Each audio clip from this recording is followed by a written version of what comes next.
पाकिस्तान का प्राइवेट नाम नेहाद आज़ाद मीडिया लगभग 18-19 बरस की उम्र का है।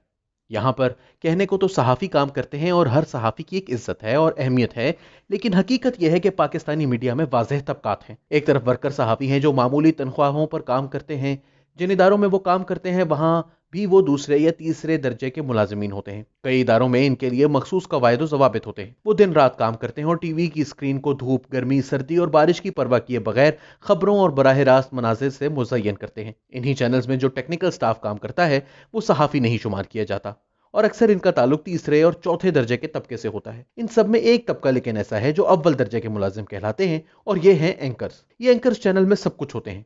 अक्सर किसी किस्म का कानून इन पर लागू नहीं होता। इस मखलूक का चैनल के मालिकान के साथ बराह रास्त राब्ता होता है और अक्सर इनके मफादात के लिए ये अपनी तमाम तर सलाहियतें बरूए कार लाते हैं और बदले में लंबी तनख्वाहें और मराहत पाते हैं। मीडिया में दर्जा अव्वल के इन खिदमतकारों की खिदमात ही थीं जो कि सेलेक्टर्स ने अपनी पसंद की हुकूमत लाने के लिए इस्तेमाल की। मौजूदा वजीर आजम इमरान खान खुद कह चुके हैं कि ये मीडिया ही था जिसने इन्हें बनाया, लेकिन ये खूब रही कि जैसे ही ये हुकूमत इक्तदार में आई, मीडिया की कमबख्ती शुरू हुई। अपनी मुखालिफ आवाज़ों को गला घोंटने के लिए इमरान खान हुकूमत की प्रोपेगेंडा मशीनरी ने पहले मीडिया और एंकर्स के वजूद को मुतनाज़ बनाया। इसके बाद इस तनाज़े पर हर उस एंकर की तस्वीर बतौर मिसाल लगाकर प्रोपेगेंडा किया गया जो इनकी मर्जी के खिलाफ खबर या तज्जिया पेश कर रहे थे। इस मुहिम में ऐसे तमाम एंकर्स को अपनी नौकरियों से हाथ धोने पड़े जिन्होंने इस दबाव में आने से इनकार करते हुए हकायक की बुनियाद पर बात जारी रखी। इस नई हकीकत को अक्सर सहाफ़ी इस तरह से बयान करते हैं कि यह पाकिस्तानी मीडिया के लिए इब्तला का दौर है। ताहम इस पर एक जाविया यह है कि यह मीडिया के इस हिस्से पर इब्तला का दौर है जो जारहाना हुकूमती दबाव में आने से इनकार कर रहा है। जैसा कि मीर शकील उर रहमान की गिरफ्तारी से लेकर तलत हुसैन, मुर्तजा सोलंकी, डॉक्टर दानिश, मतीउल्लाह जान और नुसरत जावेद के प्रोग्रामों की बंदिश तक आम मिसालें मौजूद हैं। गाहे गाहे नजम सेठी का प्रोग्राम भी बंद कर दिया जाता है।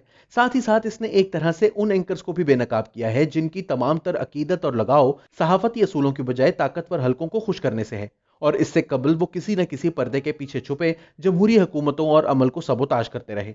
इन्हीं में से एक दुनिया मीडिया ग्रुप के सदर कामरान खान भी हैं। अब कामरान खान का गुज़िश्ता रोज इमरान खान के साथ किया गया इंटरव्यू ही देख लीजिए। इस इंटरव्यू में उन्होंने खुशामद से लबरेज रवैया जारी रखा और वो तमाम हरकत की जो कोई आज़ाद इंटरव्यू में नहीं किया करता। कामरान खान के इस इंटरव्यू का एक क्लिप भी सोशल मीडिया पर वायरल हो रहा है जिसमें तासुर ये जा रहा है कि जैसे वो इंटरव्यू दे रहे हैं और वजीर आजम उनका इंटरव्यू ले रहे हैं। इस क्लिप में देखा जा सकता है कि कामरान खान वजीर आजम को बावर करवा रहे हैं कि इनकी हुकूमत कैसे बेहतरीन अंदाज में काम कर रही है और क्या क्या अहम कामयाबियां वजीर आजम ने हासिल कर ली हैं, और सूरत हाल को मजीद मसका खेज वजीर आजम का खामोशी से कामरान खान को सुनना बना रहा है। इस पर सोशल मीडिया सारिफीन ने कामरान खान और इमरान खान के इस इंटरव्यू पर तंज भी किया है, तनकीद भी और अफसोस भी। एक सारिफ ने लिखा कि इमरान खान सहाफ़ी कामरान खान की कारकर्दगी से इंतहाई खुश, काबीना इजलास में वुज़रा को झाड़ पिला दी और वुज़रा को हिदायत की कि वो कामरान खान का इंटरव्यू बार बार देखें और इससे चापलूसी सीखें। इसी तरह एक और सारिफ ने लिखा कि कामरान खान पाकिस्तान के वजीर आजम को इंटरव्यू देते हुए इमरान खान ने इंतहाई सख्त और मुश्किल सवालात पूछे मगर कामरान खान ने मुदल्लल जवाब दिए। ये होता है सहाफ़ी, ऐसा होता है एंकर नए पाकिस्तान में। गो के सोशल मीडिया सारिफीन के लिए भी कामरान खान की जानिब से यह सब किया जाना नया नहीं, लेकिन इसका जिक्र करना अहम है कि मौसूफ गुज़िश्ता 2 सालों से अपने पर्सनल सोशल मीडिया अकाउंट्स और अपने प्रोग्राम के जरिए हुकूमत और एस्टेब्लिशमेंट के लिए PR एजेंट का काम कर रहे हैं।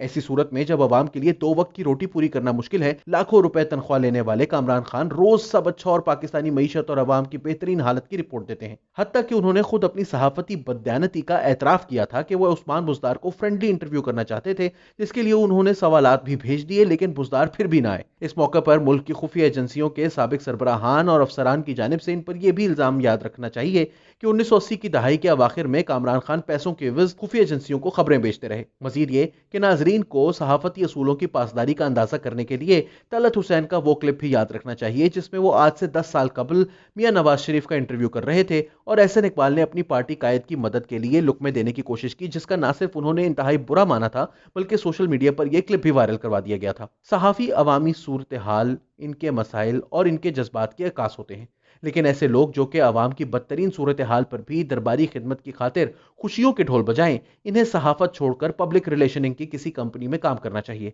सहाफत पहले ही दागदार है, इसे मजीद प्रागंदा ना किया जाए तो मेहरबानी होगी।